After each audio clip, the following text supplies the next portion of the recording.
All right, welcome back to Getting Past the Premium, everybody. I am here with Colby Allen. This is going to be a fun episode. Colby reached out to me. We went back and forth on LinkedIn in regards to some of the things we were talking about with producer training, comp plans, everything kind of surrounding how do we set a producer up for success.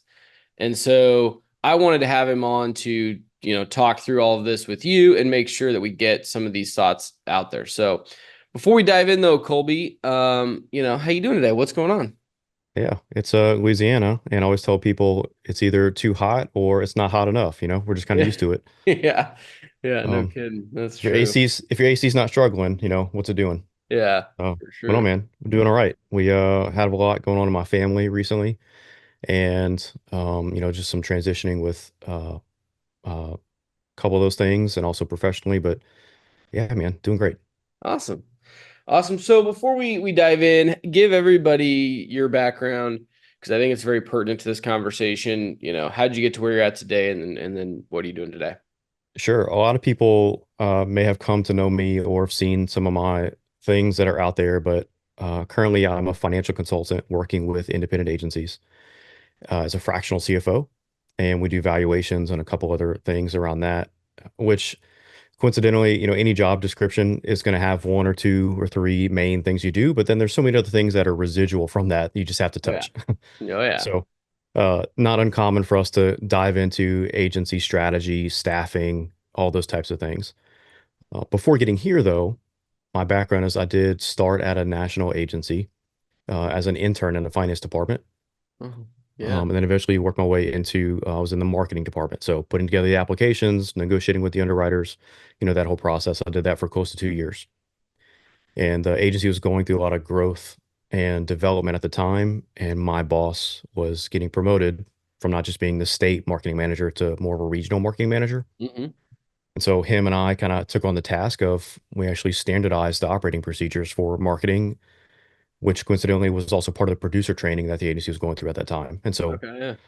relevant to our conversation today, I was very much entrenched in producer training. And something that you and Ryan had a conversation on in a past episode was just how much producer training lacks, Yeah. just based on what people are trying to do or what trying not to do. Yeah. And so as soon as I saw that, I was like, man, we got to talk about this. So Yeah. Oh, 100%.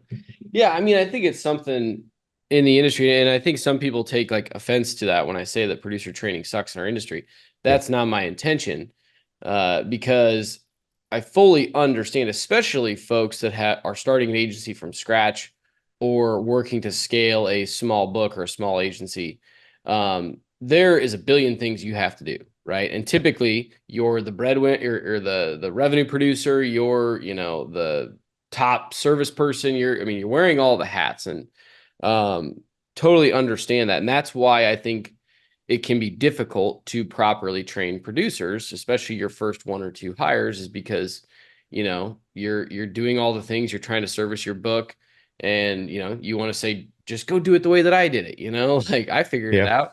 Um, but I think with a lot of the resources that are out there now for agencies in those positions, a lot of the technology that's out there, a lot of the things they can do, I think with some thought before hiring that person, you can set that process up for much quicker success, which is ultimately what we want, right? We want that producer to be validated and to be, hitting $1 million book as soon as they can, right? yep. So let's I want to get your thoughts on that though before we dive into like what should we be doing? Like what do you see out there in agencies? Do you have that similar sense that I'm walking through and how does that play out when you're looking at agencies in the industry as a whole?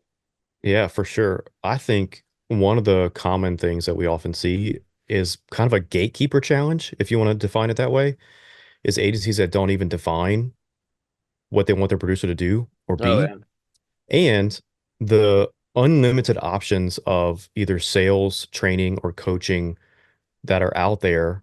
And so how do you choose, which one you're going to do in terms of a curriculum, the personas that you want your producers to be, the personas that you want them to pursue in terms of prospecting and the types of clients, right? There's so many options as to what the training can even look like. So I can understand how many agencies can operate without a formal training process. I mean, there's Yeah. You can do Dale Carnegie training. There's Aslan, right? You can do all types of team building exercises from these different organizations. The agency that I used to work with had integrity training as part of their process, right? There's so many different modes and models that picking one that works for you is a deliberate decision. Yeah. And so That's a that's that. good, great point. Yeah. Sorry not to interrupt you, but I think that everybody needs to think about that. There is no one size fits all. And that's No, the one thing I love about this industry. And I say that all the time is we're doing quote unquote the same thing for the client, but we can do it in 1,000 different ways. So yeah, take that with a grain of salt or whatever the term is that, understand it, that you can go out and find what works for you and the system that you can then implement to grow the agency the way that you want to. yeah. Because even the point that I think you and Ryan made was distinguishing between sales training or evolving and growing into a risk manager. Oh yeah. Yeah. So, and those are different skills. Very different. Yes. And the crazy thing is that a producer, just like y'all mentioned, has to learn those skills and customer service. And if they're green from the industry, learn about the industry in general, right? There's so many things that you have to take on your plate from day one within your first 6 months or 1 year of onboarding with an agency. If you're green, right? If you're experienced in changing shops, that's a different story. Yep. But learning so many things so quickly, it's no it's not a shock that, like you say, like we've got an 80% attrition rate for people within the first 2 or 3 years. Yeah. I always joke with people that if you call yourself a producer after year three, you're actually a producer, you know, because it Yeah. takes that amount of time for It someone to does. really kind of get their feet under them and have that momentum to be able to do that successfully for a long period of time. Well, that's a great point. Like, what do you see? Uh, what's the general feeling you get in firms out there as far as the time it should take for a producer to get up and running? Because I'm with you. I mean, it's longer than everybody thinks, Yeah. but I don't sometimes know that we give the producers the leeway to get there. And then Yeah. I'll add one more thing is that by saying that, I'm not saying you just say, hey, you've got 3 years to go figure it out. Yep. There are definitely like you need to vet them. Are they doing the right things? Do they have the right mentality? Are they progressing the right way? I'm just saying you need to look at it as a certain time period of an investment you're making in that person before you're going to start to see the ROI. Yep. Um, and there's varying different thoughts on that. So I'm curious what you see out there. Yeah. You've already said it, but there is no one size fits all model. Yeah. Every agency is going to be a little bit different in terms of the runway, possibly a starting base salary that's going to slide out, the commission schedule that goes with that. There's a lot of moving pieces, which is one thing that I personally am not going to be bragging, but like I'm really good at figuring out because I've seen a lot of different models at a lot Yeah. of different agencies. And even part of that background was whenever we would acquire agencies and those books of business, like figuring out the changes and adjustments and comp plans and all that type of stuff. So I've seen a lot and how it applies and how it works. But yes, uh, again, no one size fits all. But if you had to distill it down to like a common theme for successful agencies, it's usually, depending upon the prospecting that they're doing, going to take a minimum of 1.5 years for someone to be cash flow positive Yep. if they've got good momentum out the gate. And then usually by year two, maybe year 2.5, you've got pretty much a decision that they're going to make or break it. You can make a decision earlier than that. So one thing that is good to have in place is, the term we say is validation, but Yep. having a actual written plan of what success looks like for, the first 60 days, the first 90 days, up until the first 2.5 years, what milestones should that person be hitting in order for you to have confidence that they're going to do this long term? Yep. And so, I used to actually manage and, work on a report on a dashboard that we had at that agency that kept that data on a monthly basis. So every month we would import the production data and we had the producer's validation schedule per se of their production goals, the timing and all that stuff that they should be hitting. And so you got a real-time view every month and every quarter of are they ahead, at, or behind schedule? And that gives you the information to be able to make an informed management conversation or decision with that person about their performance. Yeah. And so Love that. I've seen, all of the gambit to where somebody's going to write a bunch of small accounts and it takes a little bit longer to actually hit the schedule. Some people have a fantastic network and they can write some pretty large accounts pretty early and kind of accelerate that schedule. And so it really is been on the individual. And also the base salary that a lot of people start with is going to be influenced by that as well. The Yep. more certainty that a producer can give the management about their pipeline gives you a little bit more negotiating leverage in terms of where you can start and where you can end up. Yep. Just an example, right? Most agencies will start a, and we're talking probably middle market commercial, right? Or higher. Yep. Most agencies can start a producer at probably 70, 80,000 of a base salary, maybe a little bit more depending upon their network. Recently, I have an agency I was working with. They had no qualms giving a producer $150,000 base salary to start because of the pipeline they had Yeah. and their confidence that they're going to cover that pretty quickly, you know? Yep. So again, there's no one size fits all, but it's really about having a plan and what makes sense for that producer in the agency.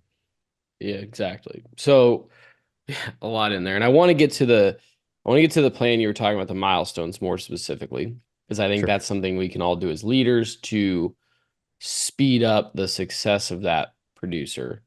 But what you were just talking about on the salary thing, I think is I've seen viewed as well in many different ways.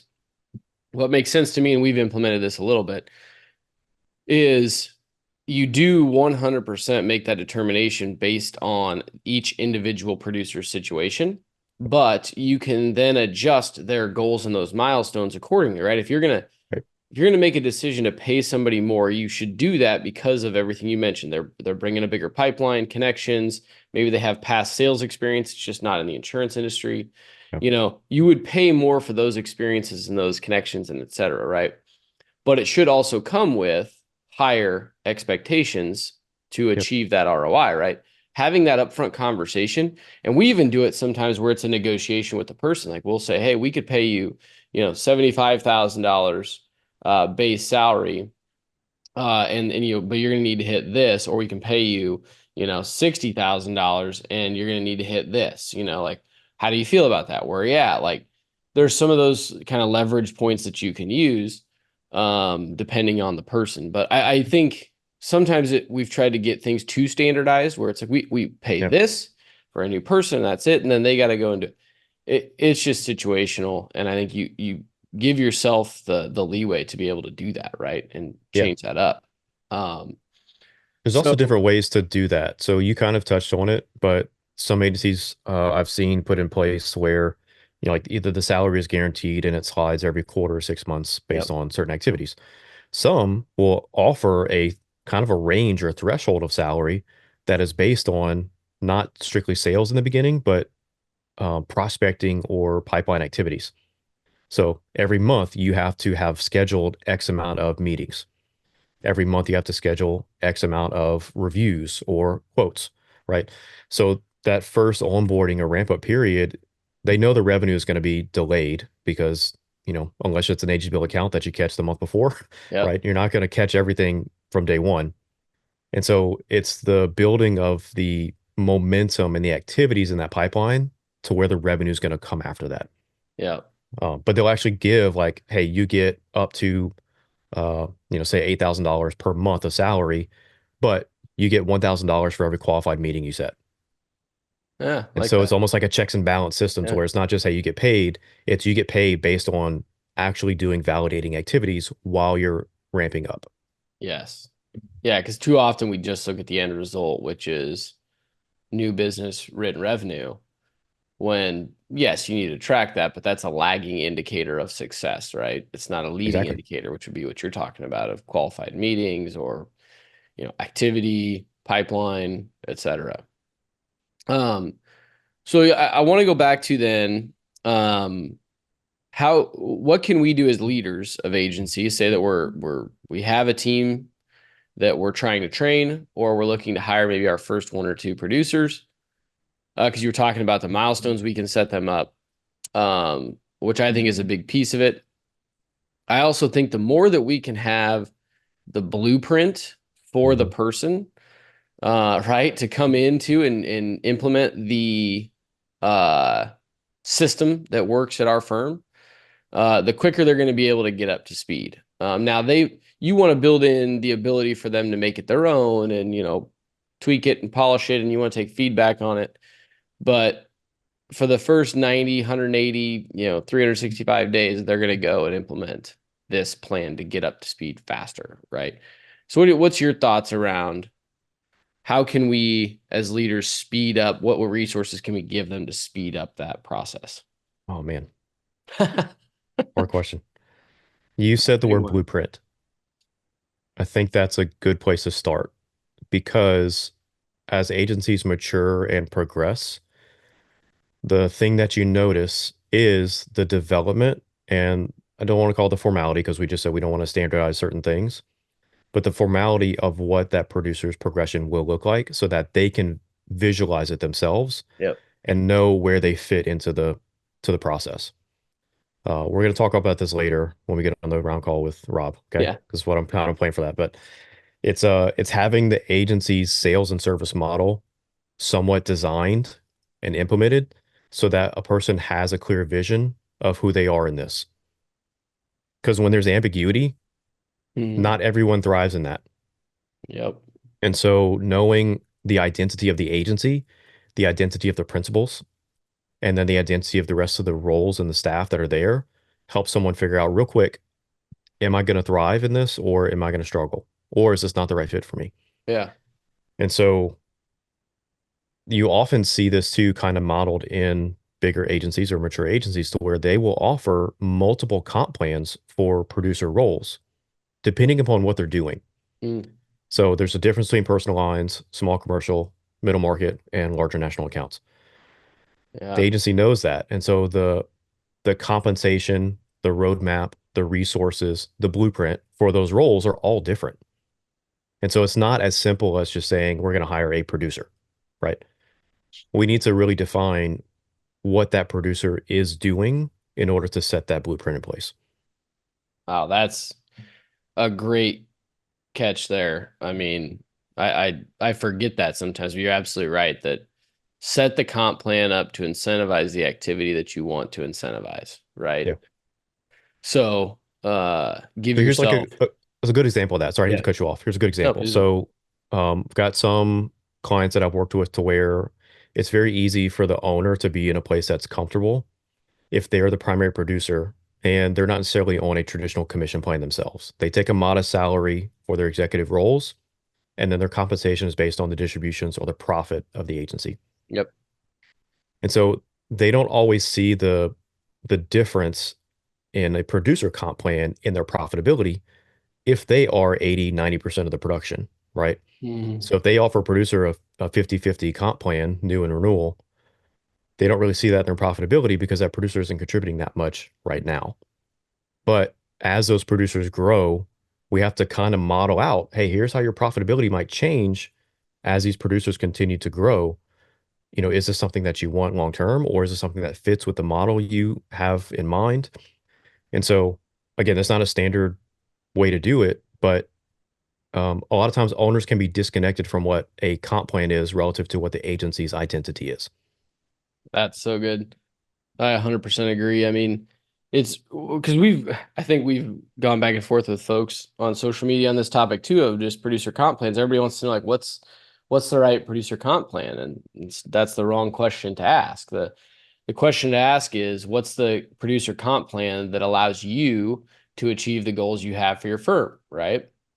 Yep. And um, set it up, figure it out so that you can derive profitability long term, but that you can also uh, get and retain good talent, right? There's a fine balance there. But it doesn't mean that what works for my firm is not going to necessarily work for somebody else's firm. What works for their firm, same thing, right? So I think it's just really spending the time to think about having a clear vision about where you want to go and then aligning all of these things accordingly is key. Um, Can I what ask you a question? please do. So as a principal, as a manager of an agency, I guess how did you learn about producer compensation or sales and service model? I guess as you were kind of coming into your role. So yeah, that's a great question. Ours I kind of look at in how we've evolved a little bit. differently than if I was building it from scratch, right? Because we had the traditional hire a producer, come in, build your book. Everybody's building their own book, and what's left over at the end of the year is, what we'll distribute, kind of thing. Hmm. And so we made the decision that we need to make some of these changes where we get everybody rowing in the right direction, same direction, and build a business, not just books of business. And so we essentially pay 50% upfront new business year one. 45% of that goes to or 45 of the 50 goes to the producer. 5% of that goes to what we call a pool account that gets distributed to our service team as just a incentive to help us grow. Hmm. And then on the back end, we used to be paying 35% renewal. Now we've changed that to, again, this is a great example of, rather than just saying we're going to decrease that, because that's pretty high. And as we were adding resources to the producer, you get to a point where you can't continue to pay that same level. If the producer's doing a lot of the work, you want to pay them higher on renewal because you're not paying service people, you're not paying technology resources, whatever. But Exactly. as you add those, you're going to need to pull back some of that from the producer so that you can maintain your margins. Now, again, we came at it from the perspective of where are we going as a firm and what are we trying to drive? And again, at our firm, we're a little bit different in that we want to drive, we call it Encore, is our brand of what we're our services to our client. And we want to do multiple services for every client. So P&C, personal lines for the executives, benefits, so on and so forth. And so we compensate the P&C producer differently based on how many of those other services they've brought. So if we're just doing Got it. P&C as the example, they get 25% on renewal. If we're doing P&C plus one of these other areas like benefits or something, they get 30% on the P&C renewal and 35% if we're doing three or more. And so it's a way that they can increase their income on a per account basis up to what I would consider pretty high in the industry, but also helping us achieve that, uh, getting more services into a particular client. So again, Sure. long-winded answer, but it's kind of been an evolution, but that's how we approached it. No, that's great though, but it's intentional, right? You thought through it. You looked at what works for you. The question I do have that comes from that is how easy is that to administer if you have to put different rates on different things based on criteria? Yep. It's not as easy. Nope, definitely not. But if that is motivating and incentivizing the outcomes and the behaviors that you want, then that's a legitimate avenue to do that. Yeah.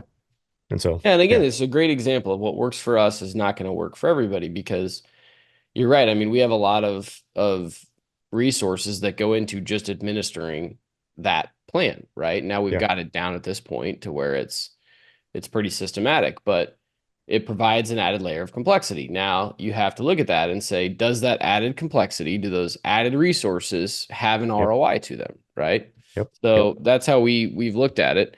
Um, but again, I think as a firm, how I would, again, my process would be what am I trying to incentivize? So if I'm trying to incentivize growth of my firm, how do I do that? Right. So I might pay more up front if I want to incentivize quick growth.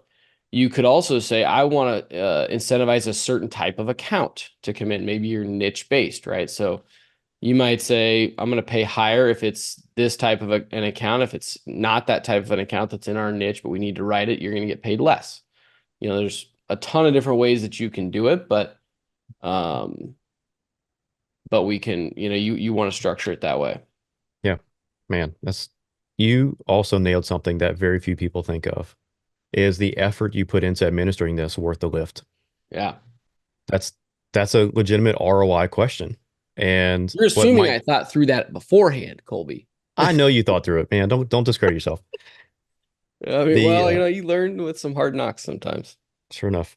I had another case that we worked recently, and it was the same thing. The agency had an incentive plan for their staff, and they hired us to kind of look at, is there an easier way to do this? And there were a couple quick things that we identified that would make it a little bit more efficient. But I asked the question, how much time per month do you spend on this? and I want to say this at probably 8 to 12 hours a month is what I spend like calculating and doing all this stuff.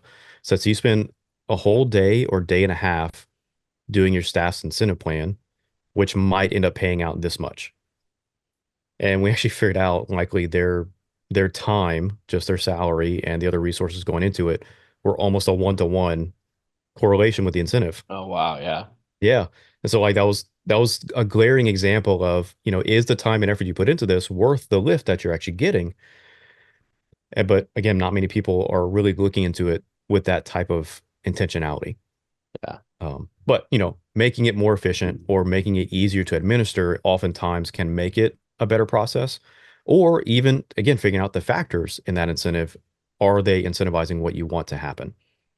And so it was very quickly, when I actually just evaluated the factors, I wrote up a summary of like a behavior statement, what I kind of call it. And this is what I showed to them on the review. I was like, okay, when I read your plan, this is what I interpret or I thought that you're trying to incentivize with this plan. Is this accurate? And they're like, that's almost exactly verbatim what we're trying to do. And so, yes, the factors you're trying to incentivize, whether it's a producer or your service staff, and they're figuring out what is the right way to do that. It's doable, but it does take a little bit of deliberate planning. Yeah. Oh, absolutely. Well, and how, so on that note, how do I want to ask this? Like, I think sometimes people, especially uh, agency leaders, that are trying to think through a lot of this, it seems like a bigger project in our mind, right, than it sometimes needs to be when you Yep. actually sit down and do it. So it's just easier to continue doing what we're doing, right? Yep. What like just talk through that from your perspective. I mean, if I was going to sit down and, redesign my producer comp plans, how big of a project is that? Does it need to be that big of a project? Can I, if I put intentional focus on it for a couple weeks, can I get it to a point where I can be confident that I've got the right incentive plan in place to go hire the producer? Does that make sense? What I'm trying to ask. I'm curious Yep. Yep. Totally does. how you'd work through that. Yeah. Yeah. So I think a challenge and a risk that comes up is it's not hard to design a plan. What's hard is being able to measure, is it the right plan or seeing the results? Yeah. Because, we can do a data analysis and model out a couple scenarios and look at the impacts of certain changes with today's data with a little bit of forecasting assumptions. But it really isn't going to be, 3 months, 6 months, nine, a whole year of going through that program to really see the impact and is it doing what you want it to do? Mhm. Again, there's never a perfect system. And so it's, you can put something in place, but oftentimes, and here's another common piece of advice we often talk with executives or owners. When you look at a data visualization dashboard, it can be pretty, it can have colors, it can have the right graphs, it can have all the good, pretty stuff in it. But the thing that often is disconnected is that that is a snapshot of information at a period of time. The Mhm. reason you do data analysis is to find ways to make informed decisions, but also those decisions don't change results overnight. Yep. And so Look for maybe to kind trends. of, Look for, yeah. yeah, you got to look at the trends over time. And so it's not a cop out to answer your question, but No. it's not difficult to design a plan. The challenge comes in being able to reasonably measure those results and then being able to pivot or make adjustments as you go. Well, I totally agree. I think where a lot of people get stuck is like paralysis by analysis, right? Yep. And I would encourage everybody like spend the right amount of time to get it 80% done, Yep. right? Then implement, get data, track it, understand how you're going to see whether or not this, and this goes for anything, is achieving success for you. Pivot, iterate, try it again, do the next thing. But too often we want to have it all figured out before we go implement, and that's going to cause you to just continue to procrastinate it and push it and just continue to do what you're doing today, which is going to get you the same result you've always got. Yep. So, and I think people make it too big in their mind when they're trying to design these things, when in reality, none of us have it figured out. It's just some people put the time in to build it and implement it, test it, and pivot off of that. and eventually you're going to find what works for you, and you're going to be able to grow and scale. Also within that, something not to forget is you can design a system, you can just look at the numbers, you can have all these things, but there still is the human element on the other side of that, that it's an individual's compensation. It's a Yeah. person's Yeah. compensation. And that is also a deliberate decision on their part. Is this plan the right one for me? Yeah. You Great. know, as they can be as successful as they want to be, or they can have a time in their life where they're struggling with certain issues and they might not be able to perform, right? There's other human factors that go into it other than just numbers. And not everyone's made for the same type of compensation plan. Yep. And that's why you can probably see, some glaring examples of you've even got national agencies that all go after the same accounts and will have different comp plans. It depends on that individual's personal decision as to how they want to be compensated or the team structure that Mhm. that agency offers, or like you talked about, the resources that are offered. It's it's easy to look at the numbers and be able to make decisions, but also ultimately it is a person on either side of that conversation that both have to mutually agree upon it. Yeah, that's great perspective. And I think that goes, yeah, for anything as well. Too often it can be numbers on a spreadsheet, right? And it's very really important to understand that those numbers are people and families and impact and all of those things. And Yeah. Even so, marketing, like the discipline of marketing. I have one of my old college roommates was a marketing major, and he said the thing they drilled in their head were the four P's when you sell something. It's product, price, place, and promotion, right? When you think of marketing, those are like the P's that help you make decisions. But what has evolved in the last at least few years, you talk about customer experience, you talk about human experience and employee experience. There's a fifth P now, and it's people. yeah, The human element in decision making and marketing is significantly more important to understand or try to meet than sometimes those other four pieces, because those other things are driven by human decisions. And so whether it's compensation, whether it's a product, doesn't matter, right? We have to remember, and you talk about this all the time, right? It's a relationship business. It's connecting with another person to get trust, and then the system is going to supplement or just kind of complete, what you're trying to accomplish. yeah. No, even from our client's perspective, that's probably a whole nother show of client experience, client success. Again, too often we think about it as selling a product, not what is that, how are we helping that business or that person achieve their goals, and what does it look like to interact with us and all of the things. But Yep. something everybody should put a lot of time into. Um, I want to also, it exists something that I've struggled with even our comp plan and stuff, is everybody remember that simple scales, complex fails, right? And sometimes what I'm saying I struggle with ours, I think, we might have it more complex than it otherwise needs to be. Sorry, Hmm. got a gnat or something flying around in here. Uh, and the more simple you can make it, the easier it's going to be for people to understand and the easier it's going to be to implement and scale. I can't underscore that enough. And that goes for anything in business. Simple scales, complex fails. Hmm. And so as you're designing any of these comp plans, making any of these decisions, come at it from that perspective. Like build it, let it sit for a day or two or a week, come back to it and say, how can I make this simpler?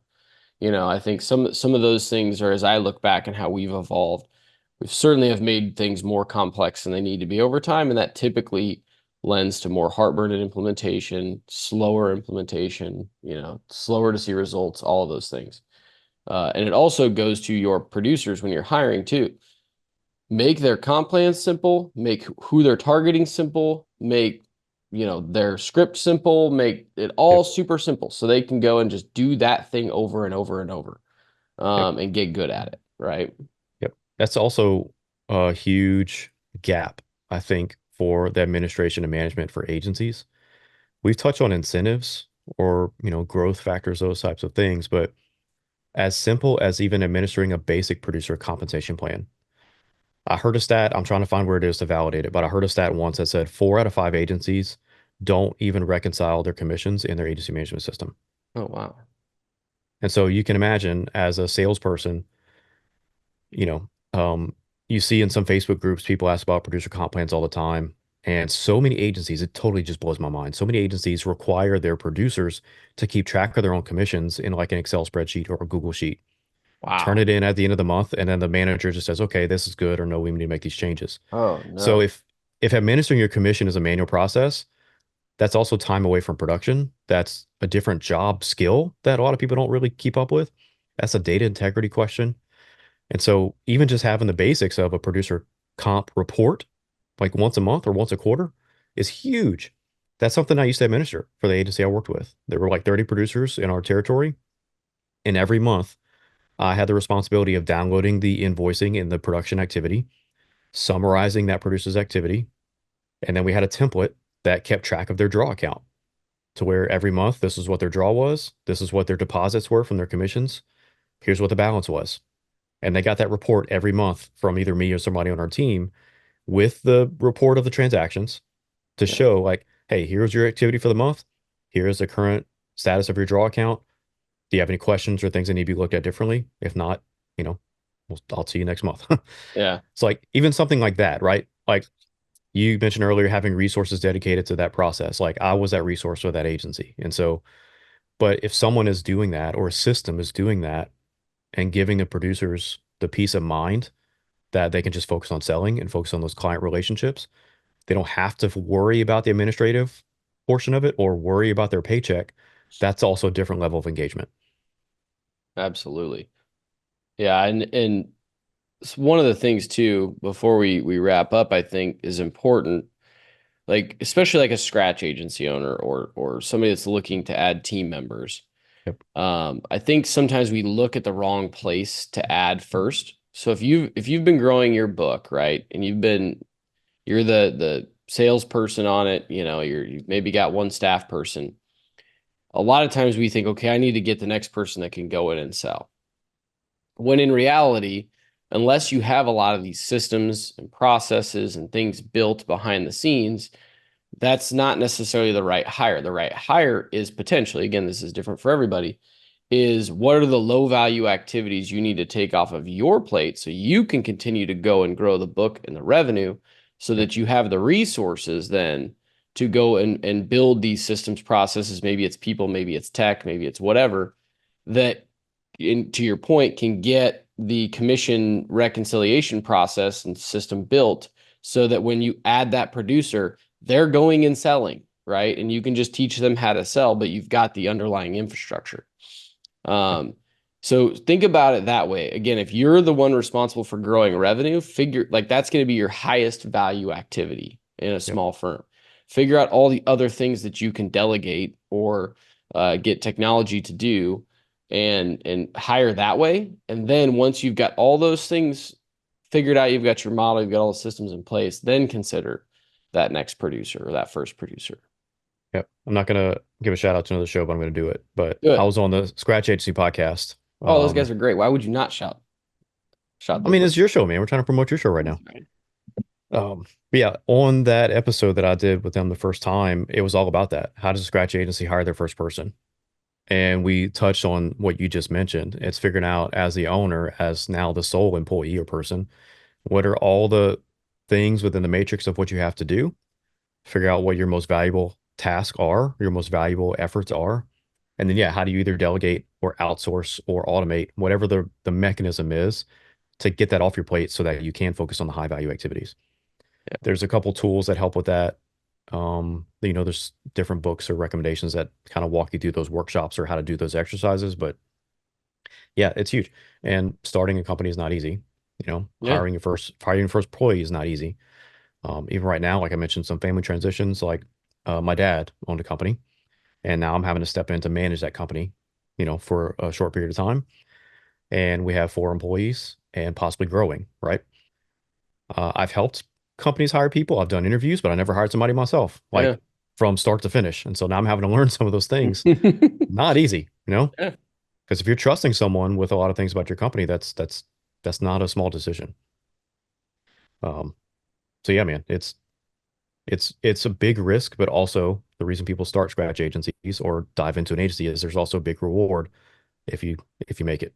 hmm Yeah, totally. I would recommend everybody to go buy and read Buy Back Your Time by Dan Martell. It's a fantastic book that talks exactly about this and how do you view not just hiring, but how do you allocate resources to allow you to grow and scale your business? And so I know that Sean with Scratch Agency Podcast, he would echo that as well. So we were actually just texting about it this morning. So Nice. cool, man. So what you've talked about a lot, and I think you have a lot of value to bring to people listening.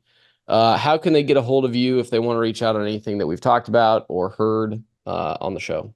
Sure. Easiest way is I'm very active on LinkedIn. And so feel free to add me, send me a DM, right? I'm always on there. I'll say every day, but very easily and accessible there. And yeah, we can go from there. Awesome. Cool. Well, everybody connect with Colby. He's the man. This has been fun, dude. And we'll be talking this afternoon too on the Oh roundtable. yeah. Oh So yeah. We'll get a little bit more deeper in some of the stuff we already touched on. So it's gonna be great. yeah, awesome. All right, everybody. Well, we will see you next week on Getting Past Premium. Thanks.